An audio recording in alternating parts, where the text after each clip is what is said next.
People wonder and ask, did Prophet Muhammad peace be upon him marry a child? Was this a normal practice 1400 years ago? What was the wisdom behind it? According to authentic sources, Prophet Muhammad peace be upon him married Aisha when she was 6 years old, and the marriage was consummated after she turned 9. However, it is important to understand things in their historical context. For instance, it would be silly to ask, what kind of milk did they drink 1400 years ago? Or to ask, what kind of engine they used to have back then? Therefore, one must understand that things 1400 years ago were very different from now. Time have changed, and so humans have. 1400 years ago, it was very common for women to marry at a young age. It is a historical fact that girls from ages 9 to 14 were married off in Europe, Asia, Africa, and America. For example, St. Augustine, 350 AD, he married a 10-year-old.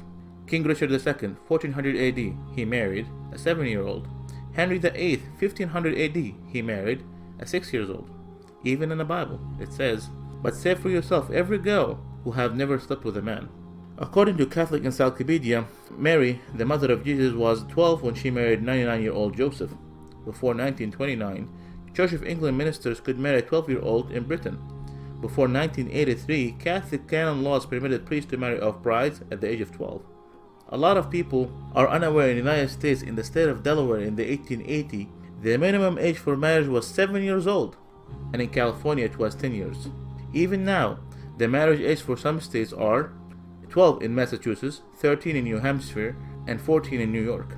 At the time of the Prophet Muhammad, peace be upon him, those who refused his message tried every method and strategy to discredit him.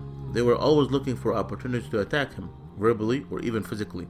Some of this verbal abuse consisted of calling him magician or a soothsayer or crazy. However, they never thought to point out or objected to his marriage to Aisha. Why? Because this was the norm of society, meaning it was completely normal.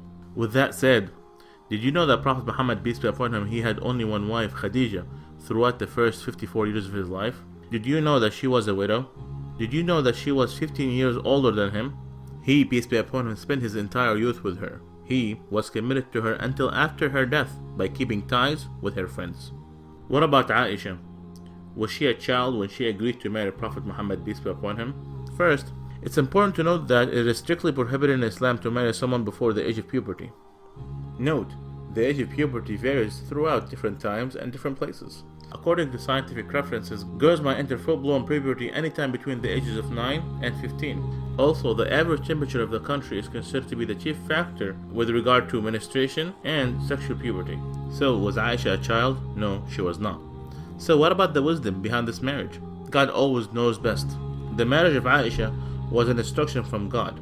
Aisha narrated to us more than 2200 hadiths or sayings of Prophet Muhammad, peace be upon him. Aisha was exceptionally intelligent, and since she married Prophet Muhammad, peace be upon him, at a young age, she was able to learn so much from him. She later played an important role as a teacher, expert, and interpreter of Islam. So, there was so much wisdom behind this marriage.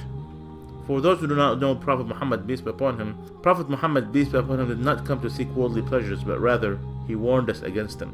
His companions described him as a man of morality and said he was shyer than a virgin in her seclusion.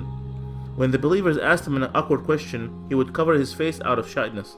He taught us that each religion is known for a kind of morality, and the morality of Islam is shyness and modesty.